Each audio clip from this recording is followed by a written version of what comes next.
Lo que están a punto de ver no es solo una serie de noticias aisladas, es la reconfiguración del poder en nuestro continente. Desde la misteriosa entrega de polvo nuclear iraní en suelo estadounidense hasta el giro de 180 grados en la economía venezolana bajo una nueva administración. ¿Está el mundo al borde de una confrontación militar en el Caribe o estamos presenciando el colapso final de las viejas dictaduras? Hoy desglosamos la red de alianzas que los medios tradicionales prefieren ignorar. Quédense con nosotros porque lo que sucede en El Salvador y México hoy definirá la seguridad de sus familias mañana. Soy Jen García y esto es Líderes del Mundo Hispano de The Epoch Times en español, periodismo independiente. Vamos a la información.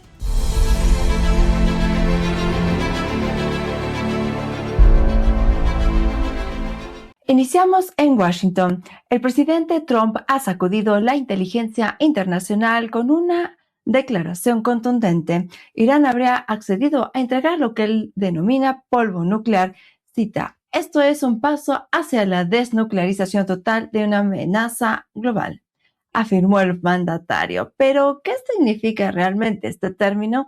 Analistas sugieren que podría tratarse de uranio enriquecido residual o componentes para bombas sucias. La pregunta es, ¿qué recibió Teherán a cambio? Mientras esto ocurre, una sombra cae sobre la comunidad científica de Estados Unidos. Se investiga una serie de muertes y desapariciones de expertos vinculados a proyectos de defensa. No son coincidencias, son patrones. ¿Estamos ante un sabotaje interno o una operación de inteligencia extranjera en suelo americano? La administración ha prometido llegar hasta las últimas consecuencias. Cruzamos el Caribe hacia Cuba. La presión económica está alcanzando niveles sin precedentes. Senadores estadounidenses han solicitado formalmente a la Casa Blanca intensificar el cerco financiero. El objetivo, Gaesa, el conglomerado militar que controla la economía de la isla, y las misiones médicas, calificadas por críticos como una forma de esclavitud moderna.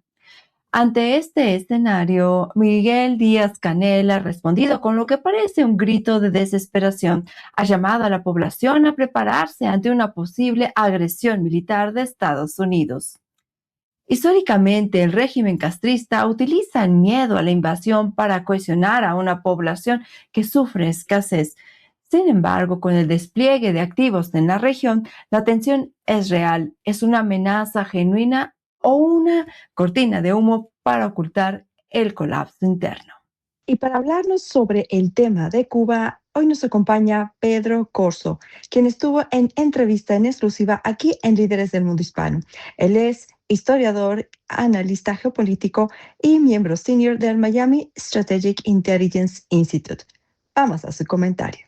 Lo que nos trae hoy es justamente este escándalo, esta situación tan lamentable que se ha denunciado en relación a los fraudes en Medicare, Medicaid allá en Estados Unidos, y que señalan mucho a la Florida y que esta situación podría estar vinculada con el régimen. Usted, que ha estudiado, investigado tanto cómo ha funcionado el régimen a lo largo de ya varias décadas, ¿es este actuar algo que se pudiera decir que es una persona aislada haciendo fraudes, lamentablemente, o el esquema es muy parecido a otros esquemas previos de criminalidad que ya se hayan identificado como para poder señalar al régimen? Yo no tengo duda que la dictadura castrista está vinculada a este y otros fraudes. Cuba, el gobierno de los hermanos Castro, escogió a Estados Unidos y lo que representa a Estados Unidos como democracia, libertad y respeto a la dignidad humana como su enemigo fundamental. En consecuencia, en alguna medida busca la forma para destruir, para alterar, desestabilizar a este país. Lo primero que te puedo decir es que por años el gobierno castrista ha estado espiando en Estados Unidos. Numerosas personas han sido arrestadas en Estados Unidos por estar espiando a favor de la dictadura castrista. A mí siempre, y te hablo no solo de mi persona, sino de varios compañeros con quien hemos debatido y discutido estas situaciones, siempre nos ha llamado la atención de que de Cuba llegan personas con conocimientos de cómo funciona esta sociedad.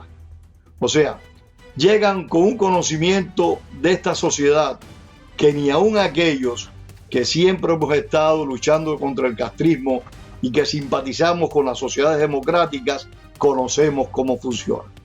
O sea, con una extrema habilidad manejan los intríngulis, los interiores de la sociedad civil estadounidense y los servicios públicos estadounidenses. No más de un médico cubano, más de un ciudadano cubano llegado a Estados Unidos ha sido involucrado en delitos del Medicare y Medicaid. Llama la atención, te repito, que llegan y en 4 o 5 meses crean centros de atención médica que la mayor parte de nosotros no sabemos cómo funcionan. Y ellos lo crean, se empiezan a rodar carros de lujo y a comprar casas, mansiones. Y eso no puede ser aislado, eso tiene que ser parte del entramado que el gobierno de Cuba siempre ha instrumentado con 2 motivos. Primero, destruir a este país. Segundo motivo, llevar dinero para Cuba. Como tú bien conoces, Cuba es un régimen parásito, es un régimen que desgraciadamente no produce nada porque le ha impuesto a su pueblo un bloqueo interno muy intenso, muy severo. El pueblo no puede acceder a producir riquezas y el gobierno lo que hace es mendigar esas riquezas, pedirle a los aliados ideológicos o a los aliados circunstanciales, pedirle ayuda económica porque ellos no son capaces de producir. Es bastante claro cómo ha hilado las ideas, porque precisamente era una de las dudas que teníamos. ¿Cómo es posible que personas recién llegadas a Estados Unidos, que acaban de salir de un régimen opresor, por algo salieron, en cuestión de meses muy cortos, ya tienen toda una infraestructura para poder recibir esos fondos federales? Esto es algo que se ha visto en otros esquemas que maneja el régimen, también de beneficiarse de dinero federal, ¿o este es el primer caso que se ha señalado puntualmente? Puntualmente este es el primer caso, Jen, pero es que es evidente que son personas que vienen ya preparadas, instruidas, vienen con una función específica.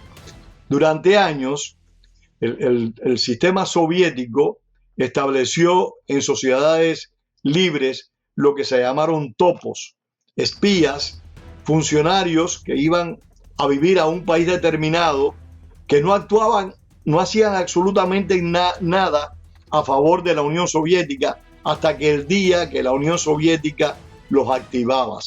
Eso mismo hace el gobierno cubano. El gobierno cubano, desde el inicio de la revolución, ha enviado sus sicarios, sus lacayos, a vivir a Estados Unidos, a manejar esta sociedad, a conocerla para después tratar de desestabilizarla. Por eso, como tú bien describías, llegan aquí y en 3 meses conocen las interioridades de los servicios médicos de Estados Unidos, que yo, que llevo aquí ya casi 40 años viviendo en este gran país, después que vine de Venezuela para acá, no las conozco, lo ignoro por completo. Pero de lo que sí no tengo duda es que el gobierno cubano está involucrado en actividades criminales en Estados Unidos. Lo ha estado siempre. El gobierno cubano es un gobierno particularmente agresivo. Y no solo lo hace en Estados Unidos, lo hace en cualquier lugar del mundo, porque es la naturaleza del sistema, es la forma de ser del sistema. Tienen que agredir para vivir, no tienen más alternativas. Ellos son así, nacieron así, se forjaron así, y su conductor principal, Fidel Castro, era así, desgraciadamente. Hay una frase de un médico no cubano, argentino, Ernesto Che Guevara, que te refleja cómo es la filosofía de la revolución cubana, del castrismo. Ernesto Che Guevara decía: disparas y después preguntas. O sea, no les importa saber, sino si tienen una duda, mátalo, elimínalo. Eran otras de las frases de Ernesto Che Guevara.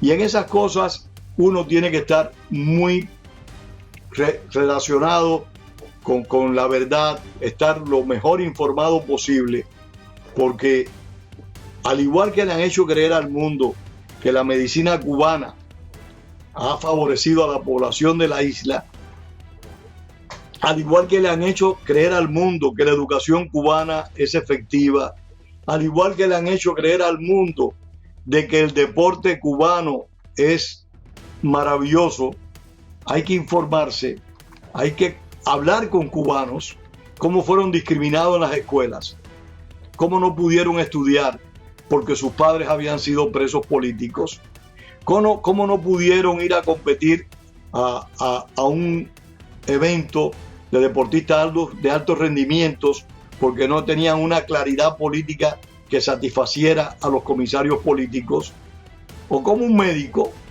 simple y llanamente era destituido o rebajado de calidad profesional por el mero hecho de no tener una posición política clara. Eso yo te invito, y si me permites, a que vean el documental Mito y Realidad de la Medicina en Cuba. Está en YouTube.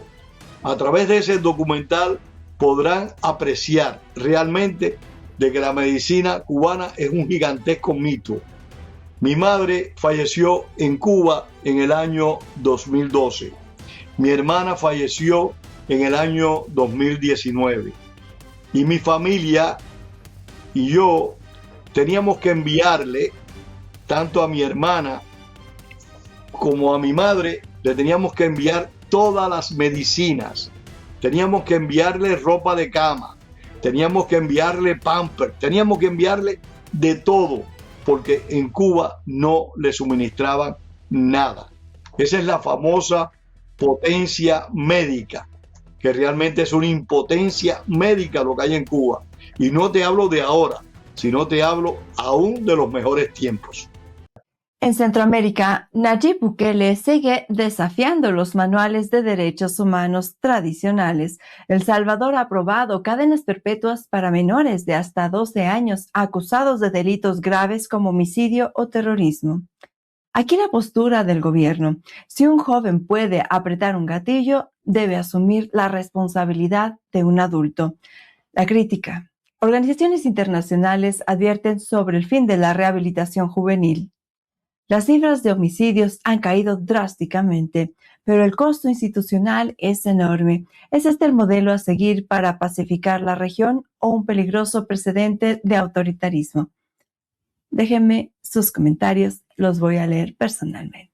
Bajamos ahora al extremo sur del continente. Chile, que hace unos años parecía sumergido en una marea de cambios constitucionales de izquierda, hoy presenta un rostro radicalmente distinto bajo la administración de José Antonio Kast. El país está viviendo lo que muchos llaman una terapia de choque para recuperar su sitio como el jaguar de Latinoamérica.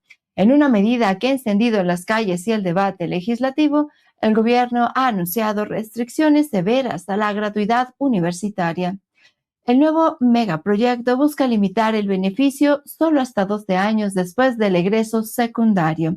Según el ministro Quirós, el objetivo es claro: frenar el déficit fiscal y priorizar la eficiencia técnica sobre el asistencialismo. Para los críticos es un retroceso. Para el oficialismo es responsabilidad financiera pura. Pero la economía no es lo único que se está blindando.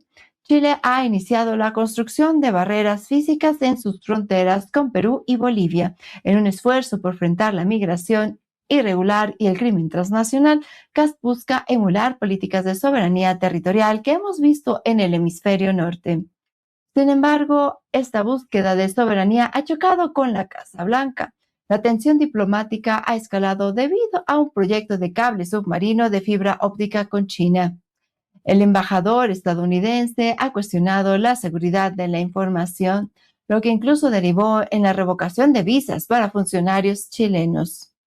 Chile se encuentra en una encrucijada peligrosa. Depende de China para sus exportaciones de cobre y tecnología, pero necesita a Estados Unidos para su seguridad regional.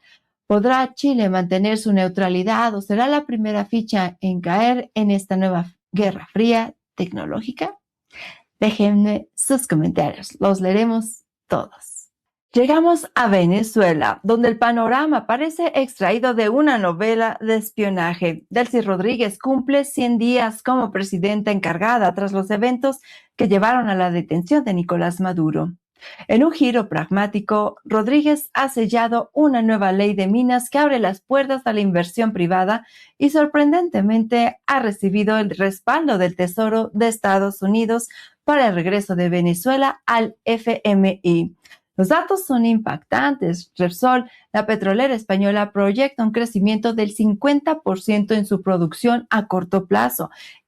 Se reporta una normalización de relaciones financieras internacionales tras décadas de aislamiento. Estamos viendo una transición controlada donde el pragmatismo económico vence a la ideología, ¿o es simplemente un cambio de rostros para mantener el mismo sistema? Déjenos saber su opinión. Los leemos en los comentarios. Finalmente, México. La administración de Claudia Sheinbaum y la Casa Blanca han reforzado la cooperación contra el narcotráfico. Tras la caída de figuras clave como el Mencho, la violencia interna de los cárteles amenaza con desbordarse. Trump ha sido claro: o México detiene el flujo de fentanilo o se tomarán medidas unilaterales. La soberanía mexicana está a prueba mientras la seguridad nacional de Estados Unidos pende de un hilo. El Departamento del Tesoro de Estados Unidos acaba de sancionar a una red de casinos en el norte de México vinculados al Cártel del Noreste, organización que ya ha sido designada oficialmente como organización terrorista por la Casa Blanca. Esto es crucial. Al elevar a los cárteles a la categoría de terroristas, Washington abre la puerta legal a operaciones que antes eran impensables. Ante la presión de figuras como el secretario de Estado, Marco Rubio, la presidenta Sheinbaum ha mantenido una postura firme, pero diplomáticamente delicada. Cito: cooperación sí, subordinación no. Ha retirado a la mandataria mexicana tras los amagos de intervención militar por parte de sectores republicanos para combatir el fentanilo. Sin embargo, los datos no mienten. A pesar de la retórica, la cooperación en inteligencia es hoy más estrecha que nunca. Las muertes por sobredosis en Estados Unidos han caído un 35% gracias a operativos conjuntos en laboratorios mexicanos. Pero la pregunta que los analistas en Washington se hacen es: ¿podrá México mantener su soberanía mientras los cárteles son tratados como ejércitos enemigos por su principal socio comercial? Los leemos en los comentarios. Lo que hemos analizado hoy muestra un continente en mutación: la influencia de Irán, la resistencia de Cuba, la mano dura en El Salvador y el sorprendente giro de Venezuela no son eventos aislados, son piezas de un rompecabezas geopolítico donde la libertad está siempre en juego. Gracias por acompañarnos en este análisis profundo. En un mundo lleno de censura y narrativas oficiales, su apoyo es lo que nos permite seguir buscando la verdad. Suscríbase si valora el periodismo independiente, haga clic en el botón de suscripción y active la campana. Comente: ¿cree que la apertura económica es real o una trampa? Queremos leerlos. Ayúdenos a compartir este video con alguien que necesita entender la realidad de nuestra región. Soy Jen García y esto fue Líderes del Mundo Hispano de The Epoch Times en español. Hasta la próxima. Antes de irnos, lo dejamos con información que seguro será de su interés. La gira de Shenyun 2026 ha comenzado y usted puede revisar las ciudades en las que se presentará en shenyun.com. No se lo pierda. De nuestra parte es todo por el día de hoy. Nos vemos en la próxima entrevista. Un espectáculo realmente importante para cada uno de nosotros. Esto es lo que usted ha estado esperando.